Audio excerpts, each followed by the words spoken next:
Thank you so much, Georgiana, for this introduction. My name is Martin. As Georgiana already mentioned, I'm a philosopher, I'm a lecturer, a researcher, a writer, a teacher, an artist, but most importantly, I'm a dad to a 6-year-old child. I'm also a bonus dad to 2 beautiful boys who actually turned out to be here today. They came to surprise me and all of us. Very soon, and sooner than I can dare to imagine and bear to imagine, these 3 beautiful children are going to ask me a question I dread. They're going to ask, is everything going to be all right? Are we going to solve this crisis? I dread the day they will ask me this because, in all honesty, any answer I can come up with involves heartbreak. Do I tell them about the rage? Do I tell them about the existential dread, the grief, the despair? Do I mention the daily litany of losses, Californian fires spreading their ashes even to my home country, Germany, right now? Tropical storms too numerous for our alphabet to contain. Numbers of wild animals collapsing on every continent right now, too. I think I'll do something different. I think I will tell them a story. I think I'll tell them a story that involves not only broken hearts and, in fact, not only broken necks, but a story that is more profoundly a story of love. Love is something more than a romantic feeling. Love as the grounding, the fundamental orientation towards existence as coexistence. I will tell them a story I came across on my research in Washington State while I was looking into indigenous resistance and rewilding initiatives on the Elwha River, just outside of Seattle. We'll call this story A Million Leaps of Faith. Here it is. 100 years ago, a hydropower dam was built into the Elwha River to bring peace, power, and civilization to the American West. Imagine 10,000 fish, salmon, coming back from the ocean to spawn to make a new generation. Imagine 10,000 river intelligences, each so powerful they can leap even against gravity. But on that day, the dam blocked their homecoming. Piped water thundered. The salmon had never encountered a dam. They had also never done anything but leap against obstacles. They leapt and they leapt. They did not stop. Nothing ever stopped them.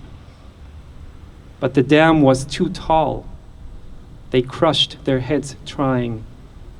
They colored the river red with their blood as they broke their necks. Every single one died trying. A full century passed. Every year the fish returned. Every year they leapt. Every year they crushed their heads. Every year they bled to death. The urge to leap was so powerful a thought, stopping simply remained unthinkable. I will say to our 3 beautiful children, what the fish showed me that day, or what the fish showed us that day, was this: life ever wants to live. Life ever yearns to unfold into deeper relationship, into reciprocity, inwardness, interbeing, intimacy. The biosphere is more than carbon cycles. It is more than resources or biomass or planetary boundaries. The biosphere is a web of meaningful forms, gestures, poetic expressions. This planetary sphere of life is value that has taken form as the breathing bodies of salmon, ash tree, chanterelle, golden eagle, wolf.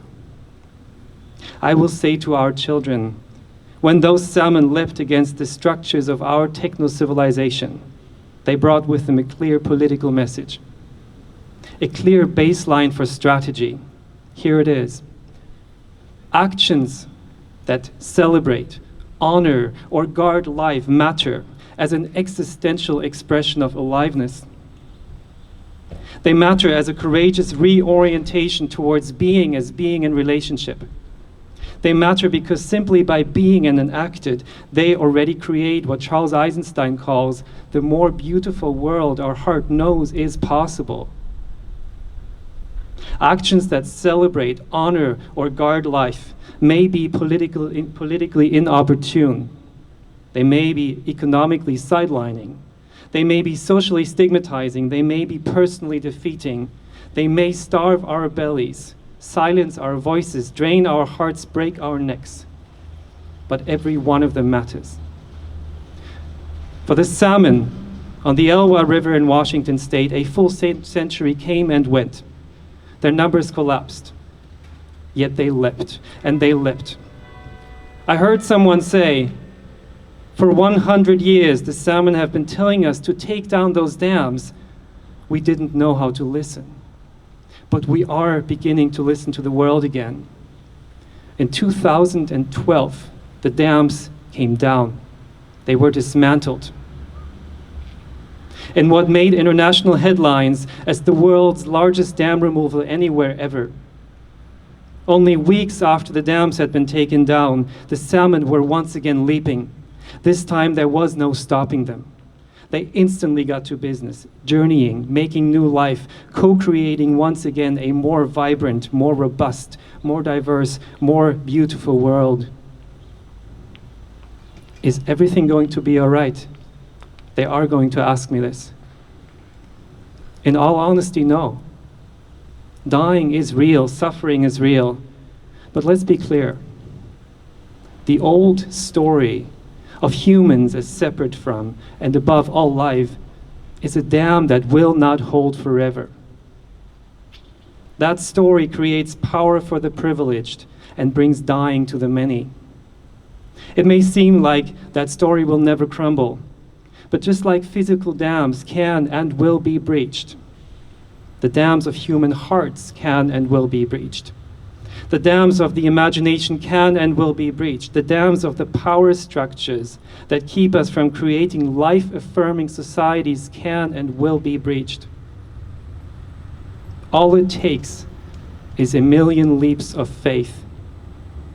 All it takes is a million leaps of commitment. All it takes is a million acts of love. All it takes is a million sacrifices.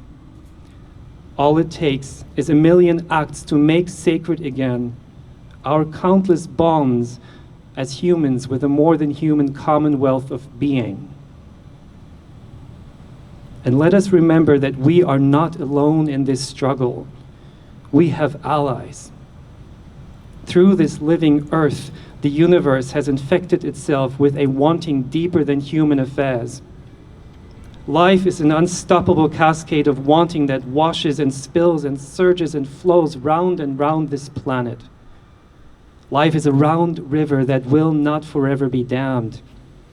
Life will keep on sprouting, spawning, blossoming, hatching, rejuvenating, rebirthing, rewilding, reimagining itself.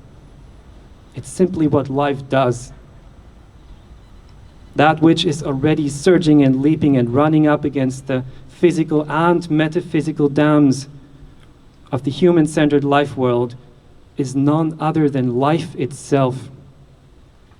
Raucous, untamable, feral life wanting to live. Depending on where our allegiances lie, this may be warning or pledge. Life will not be contained or damned forever.